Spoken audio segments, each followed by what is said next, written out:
noon, milyonaryo ngayon. Gusto mo na bang magbago buhay mo? Sakto may papakilala ko sa iyo ng mga dating OFW na ngayon natulungan ng ating programa. Nandito na yung i-interviewin natin isa sa mga dating OFW. Oh, ganda ng car. Yan na, si Coach Roy.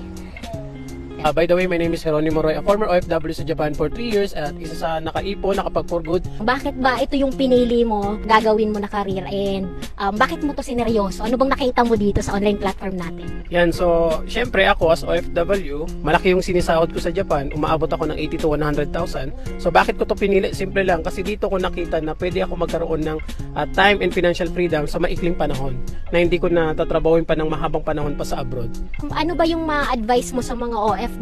Bakit kailangan nilang magnegosyo sa online?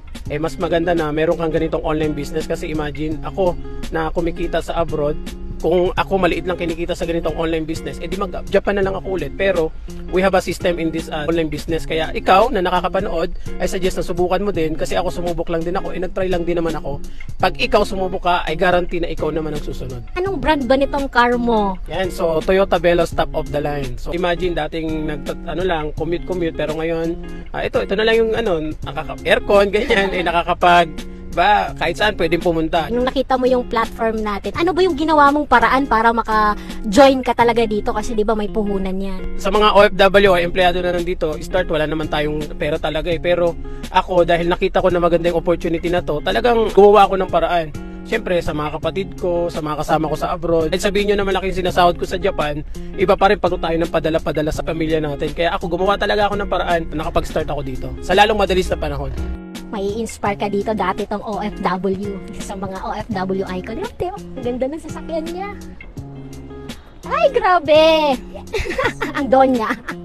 OFW noon, milyonarya ngayon. So, I'm Jaylene, former OFW from Saudi Arabia at 4 years po akong OFW. Paano ka ba na-invite sa online platform? Mahilig tayong mag-scroll sa Facebook. Kaya ang nangyari is may dumaan sa timeline ko. Kaya parang sabi ko, ano kaya to? I-click ko kaya. Kaya nung nag-click ako, nung napanood ko, kaya nag-how po ako yung dumaan yung video sa timeline ko. Paano ka ba naka-join? Kasi di ba yung sahod, resibo lang naiipon natin na sa OFW. Ano bang ginawa mo para magkaroon ka ng puhunan? Nung time na yon, wala talaga akong pera.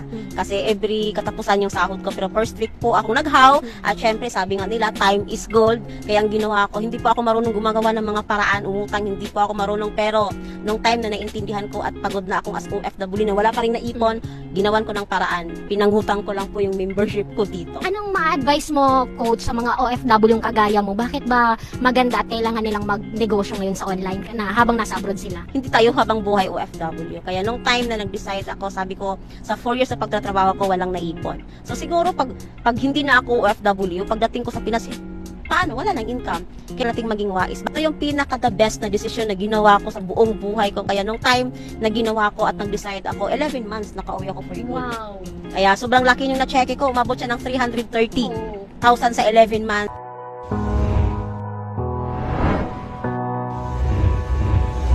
Grabe, sobrang saya kasi first time ko humawak ng 3K at ganito malaki. 103,000 pesos. Yes, busy.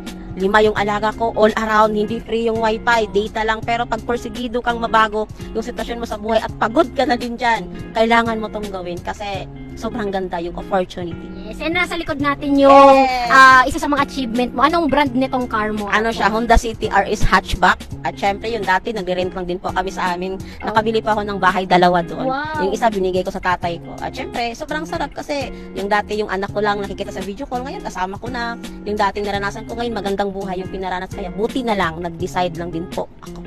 Yan naman isa sa mga OFW dati, nakatgaya mo. Ang ganda ng sasakyan niya. Hi, Coach! I'm Richard Murillo, dating OFW for 5 years. Paano ka ba na-invite dito o paano ka na-involved sa online platform natin?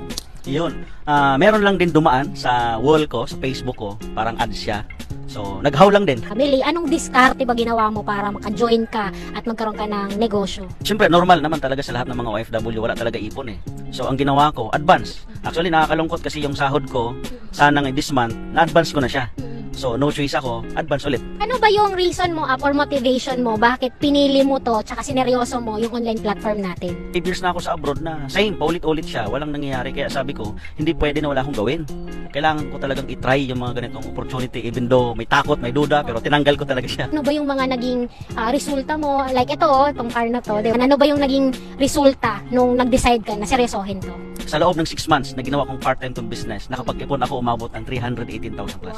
Kaya yun po yung reason bakit din po ako nag-decide na mag-resign sa trabaho ko. Kaya sabi ko, kung kinikita ko siya as times 2 pa sa sinasahod ko sa abroad, sabi ko, gawin ko na lang full-time sa Pilipinas, wala pa akong boss, sama ko pa yung family ko. And yun, pag nag-forward ako way back 2020, ito yung good news kasi 8 months na hinataw ko yung business, nahit ko po yung 1 million ko rito. First million ko. So, 1 year and a half naman, ayun, I brought my brand new car. Grabe, kaya sobrang thankful po ako sa opportunity na to. Maliban doon, maliban sa sakyan, nakapag-travel tayo local and international, syempre. Sa lahat ng mga nanonood, mga OFW, kababayan ko, it's all about time na pag nakita mo to, it's a sign na pinakita din sa'yo. All you have to do is lakas lang talaga ng loob, tiwala sa sarili, and sa mga taong nagpakita sa'yo nito. Kasi ako, talaga, hindi ko rin po kilala yung mga taong nag-share sa akin ito, pero nag-trust lang talaga sa sarili ko. Habang may buhay, may pag-asa. At ang pag-asenso ay para sa mga taong positibong mag-isip, malalakas ang loob at willing tayaan ang mga pangarap nila. Kagaya mo din sila na OFW na naglakas lang ng loob na tayaan ang mga pangarap nila. Alam ko, gustong-gusto mo na din na mabago ang buhay mo at gustong-gusto mo nang makasama ang pamilya mo. Kaya nandito kami, ang aming community, para tulungan ka namin. Kung gusto mong malaman kung paano, comment ka dito ng how or message mo ako para maturuan kita, matulungan kita kung paano mo to gagawin. Kayang-kaya mo to, sobrang dali lang to at alam ko, ikaw na ang susunod na matutulungan ng programa namin.